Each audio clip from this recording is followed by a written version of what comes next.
السلام علیکم ویئرس، میں آپ سے ریکویسٹ کرنا چاہتی ہوں، اگر آپ نے ہمارے چینل کو سبسکرائب نہیں کیا تو پلیز سبسکرائب بٹن پہ کلک کر دیجئے۔ Thank you.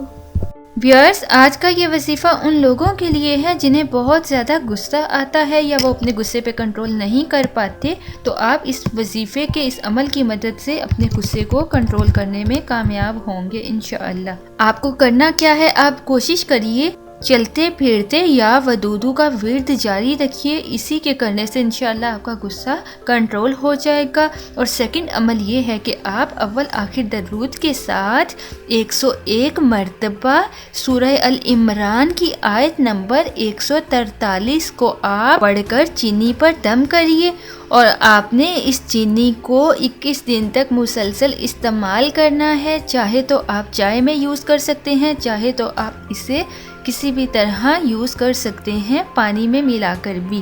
تو آپ اس سے استعمال کیجئے گا، اس کے کرنے سے انشاءاللہ آپ کا غصہ بالکل ختم ہو جائے گا۔ ایک حدیث میں ہے، طاقت کا تعلق زور بازو سے نہیں بلکہ طاقت وہ ہے جو اپنے غصے پر قابو پا لے۔ اور اگر آپ کو کوئی مسائل کا سامنا ہو تو آپ کومنٹ باکس میں یا واٹس ایپ، ٹویٹر، جی میل کے تھرو اور فیس بک پیج کے تھرو بھی کانٹیکٹ کر سکتے ہیں۔